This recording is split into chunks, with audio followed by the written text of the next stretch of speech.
Olá, minhas amigas e meus amigos, estamos de volta ao cenário normal, ao cenário habitual.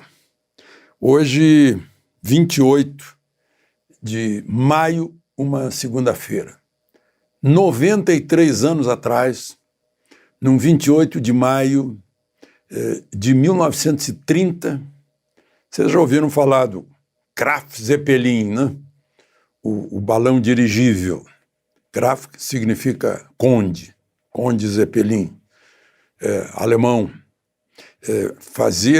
Começou a fazer voos da Alemanha para o Brasil.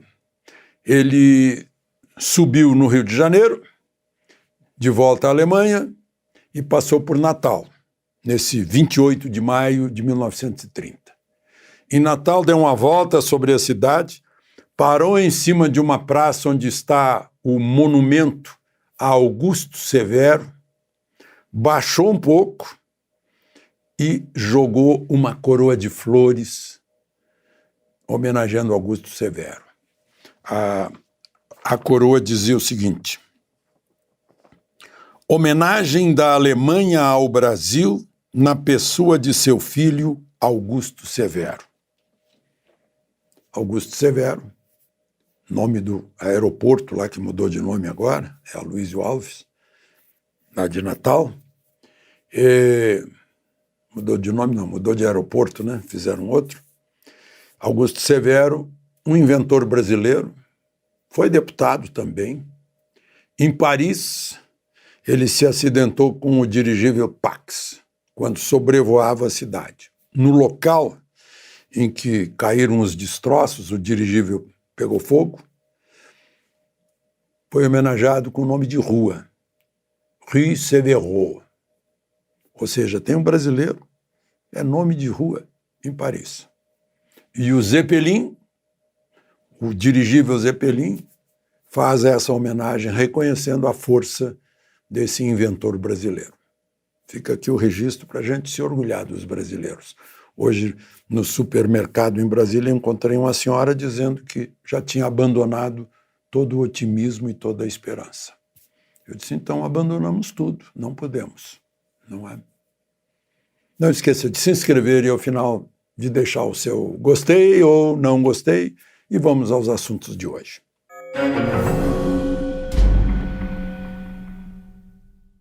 Bom, primeiro assunto, o presidente da República fez um churrasco no Alvorada no sábado.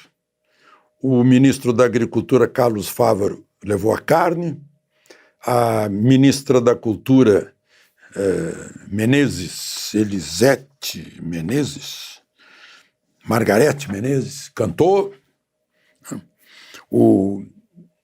Dizem que o ministro Flávio Dino fez piadas. E Marina não foi, foram 8 ministros, porque se convidou na última hora. Parece que quem criou a ideia foi a primeira-dama. E foram 3 ministros do Supremo, um aposentado já, Lewandowski, foi Alexandre de Moraes e Gilmar Mendes. Foram lá, os 3 líderes na Câmara, no Senado e no Congresso.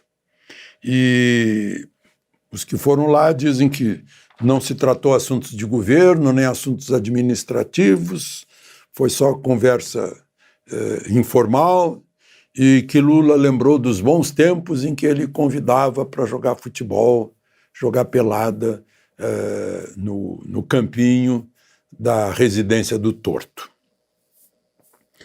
Foi um relaxamento numa semana que se sabe que houve muita tensão, a ponto de um ministro ser chamado a atenção por parte da primeira-dama: olha, não traz problema para cá, certamente porque o presidente devia estar irritado com a sua articulação política no Congresso, mas tem que se conformar que ele ganhou a eleição por 0,9% e que os conservadores fizeram maioria na Câmara e no Senado.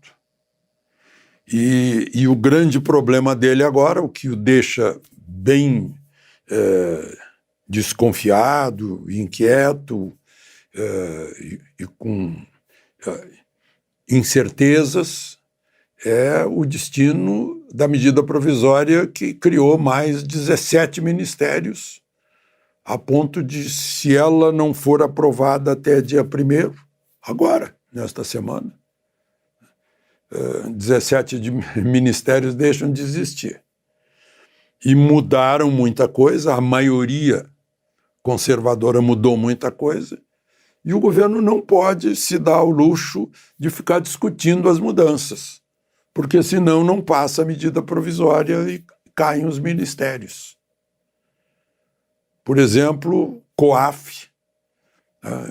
O sonho era deixar a COAF no Ministério da Fazenda, que é um ministério político ligado ao governo, ficar controlando o movimento de dinheiro. Mas mudaram lá para voltar para o Banco Central, que é um órgão autônomo, independente do governo e não aceita pressão política, agora, né? Desde que foi aprovado no governo passado. A outra questão é que Marina Silva estava lá com cadastro ambiental rural e, como se sabe, ela não gosta muito dos agricultores e vice-versa, né? E parece que está saindo o cadastro rural dela. Na mesma semana em que houve aí entrechoque por causa de pesquisa de petróleo na Foz do Amazonas por parte da Petrobras. A outra questão é a ANA também, a Agência Nacional de Águas, que estava com Marina e está saindo das mãos de Marina, que, aliás, não foi ao churrasco. A outra mudança importante é a CONAB. CONAB saindo do Ministério do Desenvolvimento Agrário, que é o Ministério da Reforma Agrária, o Ministério do MST. A CONAB é essencial para previsão de safra, comercialização, logística, voltando para o Ministério da Agricultura, que é o lugar dela. Demarcação de terras indígenas estava nas mãos da ministra indígena do Ministério de Povos Indígenas, e está saindo. Então, essas mudanças, o governo não tem como articular e perder, caducarem as medidas provisórias. E aí se foi.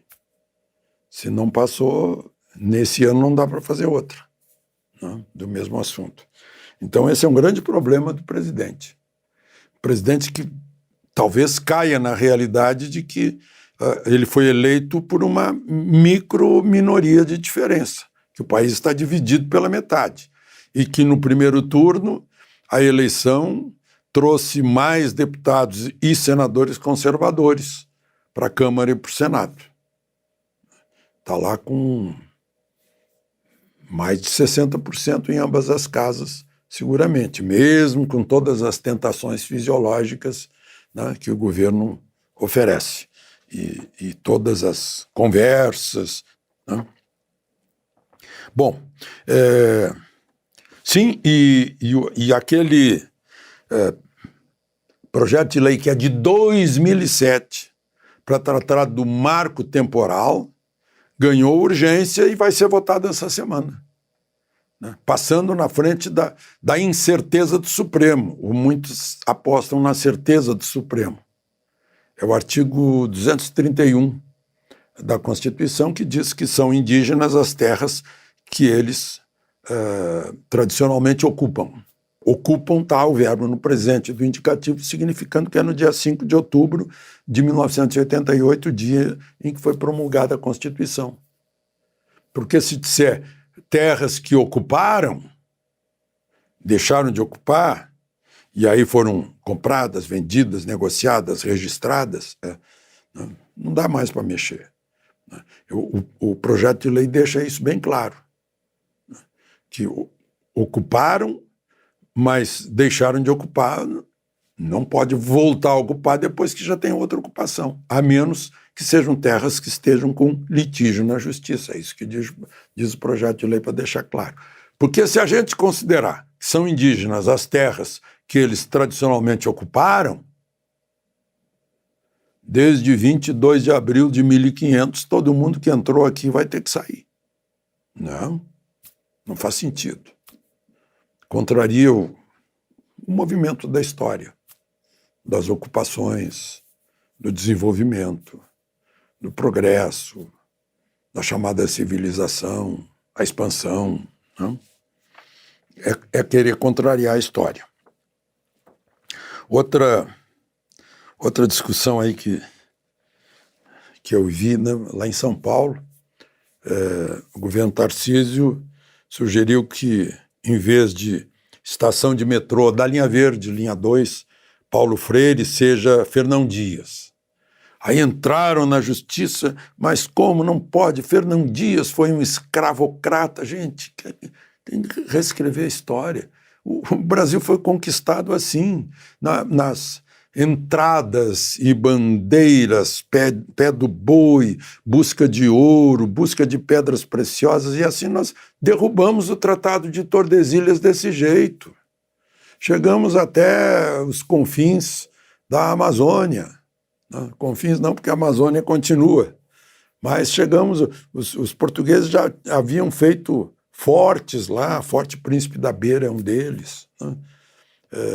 Pedro Teixeira entrou de espada na mão, tirando os espanhóis de lá. Foi assim que a gente fez o território nacional. O território nacional se faz pela conquista com o pé no chão, os brasileiros botando o pé na terra. Foi isso que fez Fernão Dias e outros, né? Mas, enfim, a desembargadora, ou a juíza, decidiu, não, vai ser Paulo Freire mesmo. Eu acho que um argumento que ela usou é o mais forte de todos. É que é uma parada do metrô na Avenida Paulo Freire, pronto. Né? Agora tem essa politização. Aqui em Brasília foi a Ponte Costa e Silva. Por que se tornou Ponte Costa e Silva? Porque foi ele que fez e porque foi ele que consolidou Brasília. Brasília a capital estava para voltar para o Rio, do jeito que as coisas andavam. Castelo Branco só despachava no Palácio Laranjeiras. Costa e Silva obrigou transferências para cá. Se não me engano, o Itamaraty só veio com Costa e Silva e os outros ministérios, né? Tribunais também. Estava voltando para o Rio, né? Desaparecendo Brasília. Então, é justo que seja homenageado. Mas botaram Onestino Guimarães, que é um estudante que não tem nenhuma história, a não ser que desapareceu num dia de uma bagunça na universidade em que tocaram fogo em carro da polícia, e ele sumiu. Aí voltou a ser Costa e Silva. Não colou, né? Bom, então é isso. Falar nisso, né? Gente, o que eu lamento não é o cunho ideológico daquela história de Santa Catarina que estava a família Heil escreveu no telhado de suas casas, né, sobrenome da família. Heil significa... Heil é uma saudação, equivale a salve, ave César, Heil Hitler. Foi assim, né? E uma repórter da Folha de São Paulo chegou à conclusão de que é porque ali morava nazista. O problema é esse, o que eu lamento é a ignorância, né? Não sabe o que é Heil. E jornalista tem que ter cultura geral, tem que saber um pouco de tudo, porque mexe com tudo, para não dar um fora desses. De Brasília, Alexandre Garcia.